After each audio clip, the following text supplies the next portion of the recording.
जय हिंद दोस्तों, आज हम बात करने वाले हैं बहुत ही कॉमन महिलाओं के प्रॉब्लम के बारे में, पीसीओडी या पीसीओएस के बारे में। दोस्तों, पीसीओडी का मतलब होता है पॉलीसिस्टिक ओवरियन डिजीज, या इसे पॉलीसिस्टिक ओवरियन सिंड्रोम भी बोला जाता है। दोस्तों, पॉलीसिस्टिक ओवरियन सिंड्रोम ज़्यादातर यूज करेंगे हम, क्योंकि इसका रीज़न है एक कोई पर्टिकुलर ऑर्गन के कनेक्टेड इसका सिम्टम नहीं है। इसके सिम्टम्स काफ़ी सारे पार्ट्स में, काफ़ी सारे सिस्टम्स में बॉडी के दिखाई देते हैं, जो सिम्टम्स के बारे में हम आगे जाके बात करेंगे। दोस्तों, पॉलीसिस्टिक ओवरियन सिंड्रोम होने के क्या क्या कॉजेस हो, पॉलीसिस्टिक ओवरियन सिंड्रोम का डायग्नोसिस हम कैसे करेंगे, पॉलीसिस्टिक ओवरियन डिजीज में या सिंड्रोम में होम्योपैथिक दवाई या कितनी कारगर है, और फीमेल्स को कौन कौन सी चीज़ों में ध्यान रखना चाहिए, इसके बारे में दोस्तों आज हम इस वीडियो में बात करने वाले हैं। तो मेरे साथ वीडियो में अंत तक बने रहिए। मेरा नाम है डॉक्टर कुणाल ब्रह्मभट्ट और आप हैं साई होम्यो सेवा केंद्र में। तो चलिए दोस्तों, वीडियो को स्टार्ट करते हैं।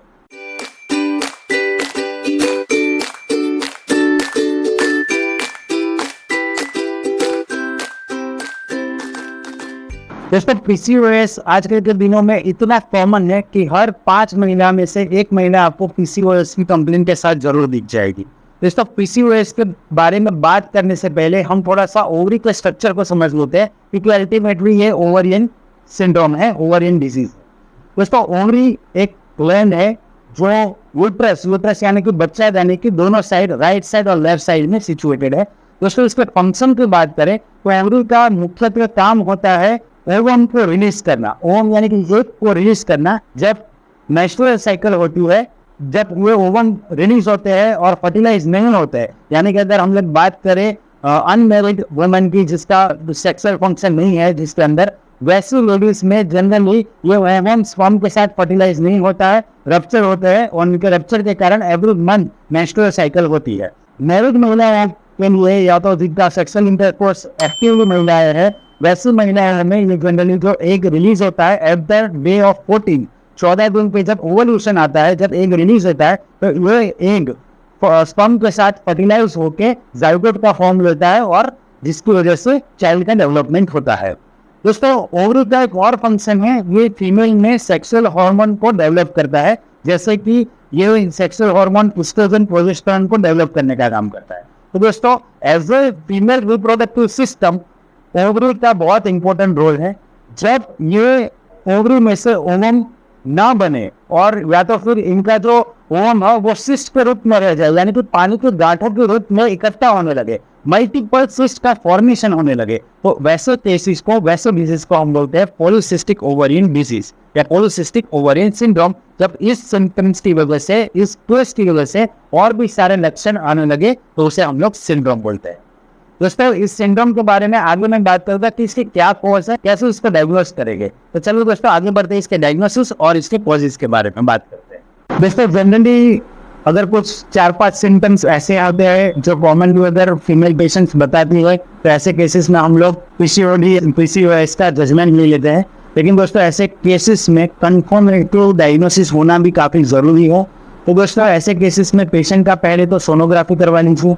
अगर पेशेंट के सोनोग्राफी में उसके ओवरी की साइज बढ़ी हुई है, लार्ज है ओवरी, प्लस इसमें काफ़ी सारे पेरीफेरी में यानी कि साइड में फॉलिकल्स जमा हुए हैं, और ये फॉलिकल 10 mm की साइज से ज़्यादा बड़े हैं, और 8 से 10 जैसे फॉलिकल्स है या उससे ज़्यादा फॉलिकल्स है, तो ऐसे केसेस में हम इसे पॉलीसिस्टिक ओवरियन डिजीज बोलेंगे। दोस्तों, ऐसे केसेस के साथ साथ अगर कोई कंफर्मेशन नहीं आ रही है सोनोग्राफी से, और अगर आपको फर्दर इन्वेस्टिगेशन करवाना है, तो आप वैसी वेल का या ऐसे लेडी का आप हार्मोनल टेस्टिंग भी करवा सकते हैं। दोस्तों, और कंफर्मेशन के लिए हम पेशेंट का हार्मोनल लेवल भी चेक कर सकते हैं। हार्मोनल रिपोर्ट कुछ होते हैं जो पीसीओडी के डायग्नोसिस के लिए काफ़ी इंपॉर्टेंट होते हैं, जैसे कि दोस्तों FSH, OLH या जो प्रोलेक्टिन हार्मोन है, या इसके अलावा TSH है, थायराइड पेशेंट का नॉर्मल है कि एबनॉर्मल है। ऐसे साथ में अगर हम लोग हार्मोनल टेस्टिंग करवा ले तो हमें डायग्नोस्टिक प्रॉपर मिल सकता है पेशेंट का। आफ्टर डायग्नोसिस, एक बार डायग्नोसिस कंफर्म हो जाए कि हाँ पीसीओडी है या पीसीओएस है, तो होम्योपैथिक दवाई से उसके अकॉर्डिंग जो कॉज है उसके अकॉर्डिंग हम लोग होम्योपैथिक दवाई से इसे जड़ मूल से खत्म कर सकते हैं।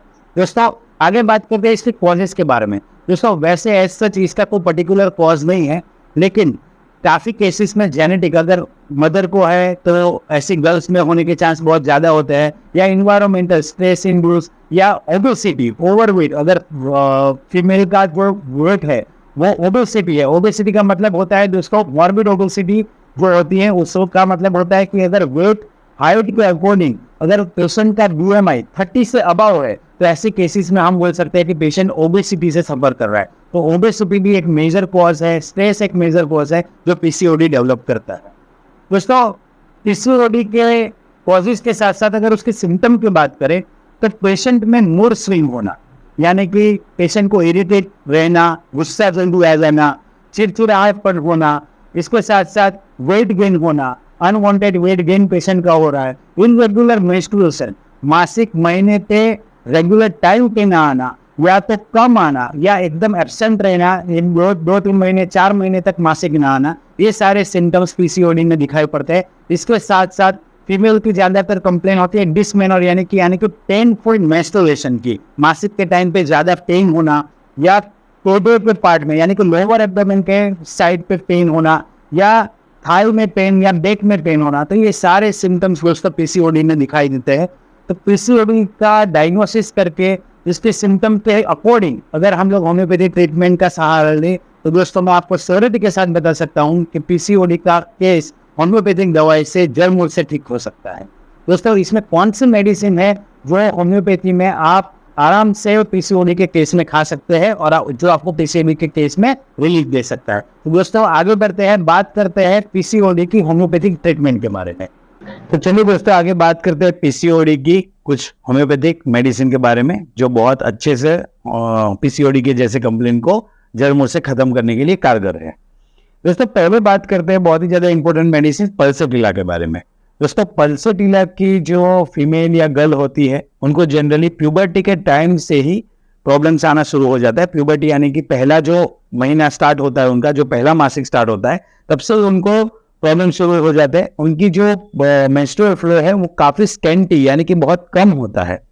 दोस्तों इनका फ्लो कम होता है, इनको प्यूबर्टी के टाइम से ही प्रॉब्लम शुरू हो जाती है। उसके साथ ही साथ दोस्तों इनका जो पानी का टेंडेंसी होता है बहुत ज़्यादा कम होता है। दोस्तों ये बहुत कम पानी पीते हैं, ये बहुत ही ज़्यादा थर्स्टलेस होते हैं, इनको पानी पीना ज़्यादा पसंद नहीं होता है, इनको सर के नीचे पिलो रखना ज़्यादा पसंद होता है। दोस्तों ये बहुत ही माइल्ड और जेंटल टाइप की फीमेल होती है, जिनको रोना बहुत इजीली आ जाता है, बहुत ज़्यादा सेंसिटिव होती है, बहुत जल्दी रो देती है। और दोस्तों ये जल्दी से किसी को कुछ मुंह पे बोल नहीं पाती है, हमेशा ये चीज़ों को मैनिपुलेट करने की कोशिश करती है ताकि सामने वाले व्यक्ति को जल्दी से बुरा ना लग जाए। तो ये हमेशा चीज़ों को मैनिपुलेट करने की कोशिश करती है, कभी अपना फ्रंट फेस नहीं दिखा पाती है, कभी मुंह पे मना नहीं कर पाती है। तो दोस्तों ऐसी कंडीशन के साथ अगर आपकी ऐसी टेंडेंसी है, तो इस टेंडेंसी के साथ अगर आपको मेंस्ट्रुअल फ्लो काफ़ी कम है और जिसका रीज़न PCOD है, तो दोस्तों इस केसेस में पल्सोटिला 200 जादू के जैसे काम करती है। दोस्तों पल्सोटिला 200 के 2 खुराक आप सुबह सुबह ले सकते हैं 2 दिन, जैसे कि कल सुबह आपने 1 डोज ले लिया, परसों सुबह आप 1 डोज ले लीजिए, तो 2 दिन करके पल्सोटिला 200 के, और उसके बाद 1 वीक के बाद आप उसको फिर से रिपीट करवा सकते हैं। तो दोस्तों पल्सोटिला के साथ एक और मेडिसिन है जो इसी तरह से PCOD में बहुत ही ज़्यादा कारगर है, उसके बारे में बात करते हैं। दोस्तों आगे बढ़ते हैं, बात करते हैं हमारी दूसरी मेडिसिन के बारे में जिसका नाम है सिपिया। दोस्तों ये मेरी one of the best medicine है फॉर PCOD केसेस। दोस्तों सिपिया जो लेडी होती है वो जनरली इनको जो मेंस्ट्रुएशन का प्रॉब्लम होता है वो मेंस्ट्रुएशन का या तो बहुत ही कम होता है यानी कि एमेनोरिया टाइप की कंडीशन होती है, या तो मेनोरेजिया यानी कि बहुत ही एक्सेसिव ब्लीडिंग होता है। तो इन दोनों कंडीशन में आप सिपिया को यूज कर सकते हैं।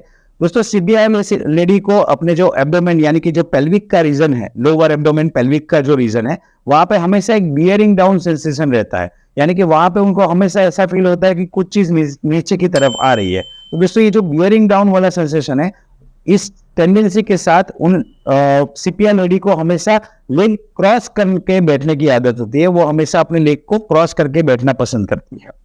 दोस्तों उसके साथ ये जो लेडी होती है वो चिली होती है, इनको ठंड बहुत ज़्यादा लगती है। इसके साथ ही साथ दोस्तों इनमें एक टेंडेंसी होती है इनडिफरेंसनेस की, बहुत ज़्यादा साल काम करने के बाद जब अपने परिवार को बहुत ज्यादा साल संभाल लिया है, उसके बाद अब जब उनको ये सामने कुछ ऐसा रिवॉर्ड नहीं दिखता है कि इतने ज्यादा साल काम करने के बाद इनको जब उतना इंपॉर्टेंस नहीं मिलता है, तो इनके अंदर एक टेंडेंसी डेवलप होती है इंडिफरेंसनेस की। यानी कि दोस्तों इंडिफरेंसनेस यानी कि उनको अब चीजों से एवर्जन होने लगता है। जिन चीजों के लिए उन्होंने इतने साल बहुत ज्यादा काम किया है, अब इन चीजों से उनको एवर्जन होने लगता है। तो दोस्तों चीजों से एवर्जन होना, कुछ साल के बाद हार्मोनल का चेंजेस होना, उसके साथ मेंस्ट्रुअल डिस्टर्बेंस आना, यानी कि फ्लो बहुत ज्यादा बढ़ जाना या बहुत ज्यादा कम हो जाना, इसके साथ दोस्तों बियरिंग डाउन सेंसेशन आना, यानी कि लोअर एब्डोमेन में उनको हमेशा एक पुलिंग सेंसेशन यानी कि एक तनाव जैसा महसूस होता है। उसके साथ दोस्तों इनको क्रॉस नेक करके बैठने की जो हैबिट होती है, अगर ये सारे लक्षण आपको दिखाई पड़ते हैं तो दोस्तों इस कंडीशन में आप सिपिया मेडिसिन का यूज कर सकते हैं। सिपिया 200 हम इस कंडीशन में एज ए कॉन्स्टिट्यूशन यूज करेंगे। तो दोस्तों हम 2 खुराक ही इसकी लेंगे। 2 बूंद सुबह सुबह आप 2 दिन तक लीजिए मॉर्निंग में, और उसके बाद आप 1 वीक के बाद या 15 दिन के बाद जैसे जैसे सिम्टम्स रिकवर होने लगे आप इसको रिपीट भी कर सकते हैं। दोस्तों आगे बढ़ते हैं हमारी तीसरी मेडिसिन की ओर। दोस्तों बात करते हैं हमारी तीसरी मेडिसिन के बारे में। दोस्तों हमारी तीसरी मेडिसिन है Calcarea carb. Calcarea carb medicine दोस्तों जनरली इस मेडिसिन में जो फीमेल या जो गर्ल होती है वो जनरली फैट और फ्लैबी होती है। ये बहुत ही ज्यादा ओबेस रहती है। इनको स्वेटिंग का प्रॉब्लम बहुत ज्यादा होता है। इनके हेड में आपको बहुत ज्यादा स्वेटिंग दिखाई पड़ेगा। ये इनको दोस्तों जनरली जो प्रॉब्लम होता है वो एक्साइटमेंट, जो कोई एक्साइटिंग न्यूज जब सुन लेती है, इस कंडीशन के साथ इनका मेंस्ट्रुअल फ्लो काफी हार्मोनल चेंजेस की वजह से मेंस्ट्रुअल फ्लो उनका बढ़ने लगता है। दोस्तों इनको अर्ली बहुत जल्दी प्यूबर्टी आ जाती है और बहुत ही ज्यादा इनका फ्लो रहता है। तो अर्ली और प्रोफ्यूज अगर मेंस्ट्रुएशन है, फेयर और फ्लैट और फ्लैबी अगर फीमेल है, उसके साथ वो एक्साइटिंग न्यूज से बहुत ही ज्यादा प्रभावित हो जाती है और कोई एक्साइटिंग न्यूज अगर उनको मिल रही है उससे उनका मेंस्ट्रुअल फ्लो में अगर दिक्कत आ रही है, उसके साथ साथ दोस्तों इनको अगर चिल बहुत ज्यादा ठंड लग रही है, तो इस कंडीशन में दोस्तों हम कैलकेरिया कार्ब का यूज कर सकते हैं। कैलकेरिया कार्ब की 2 खुराक आप एवरी वीक ले सकते हो। सुबह उठ के 1 खुराक खा ली, दूसरे दिन सुबह उठ के फिर से 1 खुराक खा ली, 2-4 बूंद आप ले सकते हो कैलकेरिया कार्ब के 200 के, और उसको 1 वीक के बाद आप फिर से रिपीट कर सकते हो। तो दोस्तों ये 3 medicine as a constitution homoeopathy में बहुत अच्छे से काम करती है। जैसे कि मैंने उनकी प्रकृति के हिसाब से जो आपको सिम्टम्स बताए, इस सिम्टम्स के हिसाब से आप अपने बसेटिलाइल या सिपिया या कैलकेरिया कार्ब का यूज कर सकते हैं। दोस्तों आशा करता हूं कि आपको पीसीओडी के बारे में जो इन्फॉर्मेशन है वो इन्फॉर्मेटिव लगी होगी। दोस्तों हमारे चैनल को लाइक, शेयर एंड सब्सक्राइब जरूर करिए और ऐसे वीडियो देखने के लिए हमारे साथ बने रहिए। मैं हूं डॉक्टर कुणाल ब्रह्मभट्ट। जय हिंद, जय भारत।